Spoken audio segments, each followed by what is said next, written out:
So welcome back guys, मेरा नाम दान है और आज के इस मेक लॉन्च फ्री कैंपेन में हम देखेंगे कि एक ऑटोमेटिक गाड़ी को चलाने के स्टेप्स क्या होते हैं।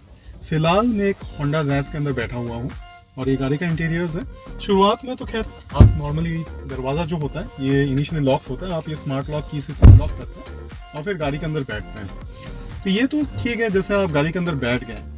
मुझे याद है कि जब मैंने ये गाड़ी खरीदी थी तो मेरे को सबसे पहले तो गाड़ी चलाने में बहुत दिक्कत हो रही थी। मुझे यही नहीं पता था कि कैसे इस गाड़ी को शुरू किया जाए।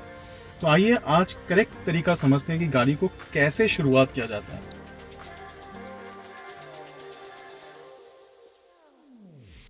तो मैं आपको सारा चीज़ बताऊंगा। इसके पहले कि हम स्टार्ट करें, एक चीज़, सीट के पीछे आपका सीट बेल्ट रहता है, तो आपको आपका सीट बेल्ट जो है वो लेके सीट बांध देना हो इस तरीके से, जैसे कि आप सेफ रहें, है ना। उसके बाद अब आगे का दिखाऊंगा।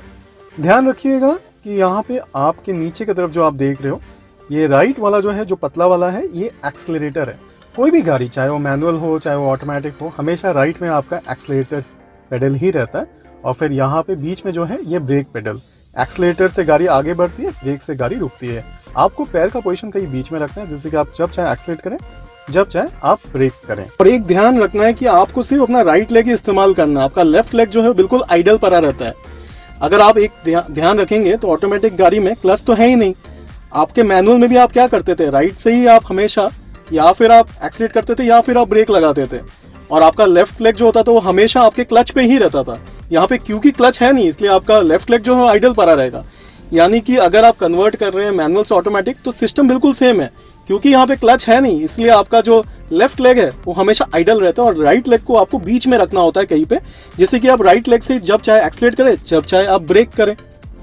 ये गाड़ी का जो हमने बताया था गियर बॉक्स, उसमें आप देखोगे कि P यानी पार्किंग, R यानी रिवर्स, N यानी न्यूट्रल, D यानी ड्राइव, S यानी स्पोर्ट्स। आपको ये इंश्योर करना है कि जब आप शुरू करेंगे या बंद करेंगे गाड़ी को, गाड़ी हमेशा पार्किंग मोड में ही रहे।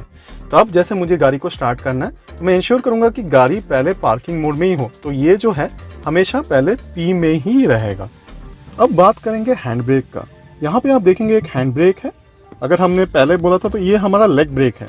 तो आपका जो हैंड ब्रेक है ये भी जब ऊपर रहता है, यानी ब्रेक लगा हुआ है गाड़ी को, गाड़ी आगे नहीं बढ़ती। आपको थोड़ा सा इसको लिफ्ट करना है, फिर इस बटन को दबाना और फिर इसको रिलीज कर देना है गाड़ी शुरू करने से पहले।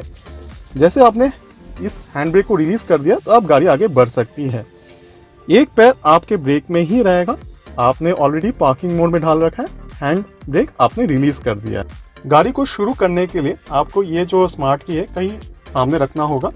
इस गाड़ी में ऐसा कोई चाबी नहीं है जिसको आप 2 बार टर्न ऑन करते हैं, जैसे कि कोई दूसरे बैलिनो में रहता है। ये सिर्फ सेंसर की है, आप इसको कहीं रख देंगे पास में। आपका पार्किंग मोड में गाड़ी रहेगा, पार्किंग गियर में, इसलिए अगर आप गाड़ी को स्टार्ट भी करते तो गाड़ी आगे बढ़ेगी नहीं। अब आप क्या करेंगे, ऑलरेडी हैंड ब्रेक रिलीज है, आप इंजन को स्टार्ट कर देंगे लेकिन ब्रेक दबा के। जैसे आप ब्रेक दबाते आप देखोगे यहाँ पे इंजन स्टार्ट स्टॉप दिखा रहा है। अब आप गाड़ी को स्टार्ट कर सकते हैं। तो यहाँ पे गाड़ी के कुछ इंडिकेटर्स हैं। यहाँ पे आप देख सकते हो P यानी पार्किंग, तो इसमें दिखा रहा है कि कौन से गियर में गाड़ी है ना। और यहाँ पे अभी कोई वार्निंग इंडिकेटर्स नहीं है क्योंकि सारी चीज़ ठीक है। अगर मैं दरवाजे को जस्ट थोड़ा खोल के रखता हूँ, आप देखते हो दरवाजा का खुला हुआ साइन आ रहा है।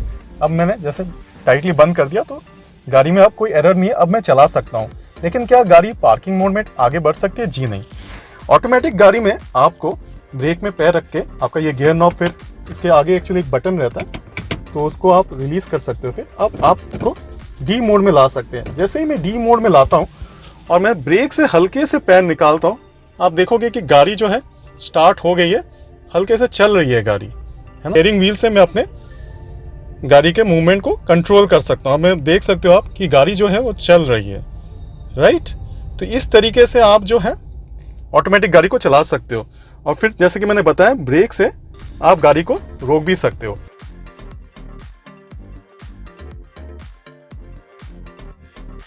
आपको सबसे पहले क्या करना है, गाड़ी में बैठने के साथ साथ आपको करना है कि सीट बेल्ट को आप लगा ले। ठीक है, सीट बेल्ट को आपने जैसे ही लगा, ये रहा आपका हैंड ब्रेक, इसको थोड़ा सा उठाना है, जैसे कि बटन फिर दबेगा इसका नॉब, इसको रिलीज कर देना है। ठीक है ना। ये 2 चीज कर लिया आपने। जैसे मुझे गाड़ी को स्टार्ट करना है तो मैं इंश्योर करूंगा कि गाड़ी पहले पार्किंग मोड में ही हो, तो ये जो है हमेशा पहले P में ही रहेगा। उसके बाद ब्रेक में पैर लगा के रखना है आपको और फिर इंजन को स्टार्ट करना है। मैं अपना पैर जो है ब्रेक में रखा हूं, ब्रेक में रख के मैंने ये जो गियर का बटन है उसको दबा दिया और इसको अब मैं किसके तरफ लेके जाऊंगा, डी के तरफ लेके जाऊंगा, क्योंकि मेरे को ड्राइव करनी है गाड़ी को। अब मैंने ड्राइव पे लाया है, ठीक है ना। अब आगे, अब जैसे मैं ड्राइव मोड में लाऊं, मेरा पैर अभी भी ब्रेक में है, तो ध्यान रखिएगा आपका पैर ब्रेक में पूरा दबाव का रहना चाहिए। अब जैसे मैं ब्रेक से पैर हल्का हल्का निकालता हूँ, गाड़ी जो है मूव करना शुरू हो चुका है। तो यहाँ पे आप देख सकते हैं गाड़ी मूव हो रही है, मतलब मैं सिर्फ हाफ ब्रेक इस्तेमाल कर रहा हूँ, मैंने एक्सीलेटर पे पैर रखा ही नहीं है। अगर आप मैनुअल इस्तेमाल करते हो तो आप जानते हैं कि फर्स्ट गियर में हाफ, अगर आप क्लच छोड़ोगे आपको एक्सीलेटर की जरूरत नहीं पड़ती, गाड़ी खुद ही मूव होती है। तो ये गाड़ी की खुद की थ्रस्ट कहलाती है। तो इस तरीके से गाड़ी को ड्राइव में आप जस्ट हाफ ब्रेक में मूव कर सकते हो।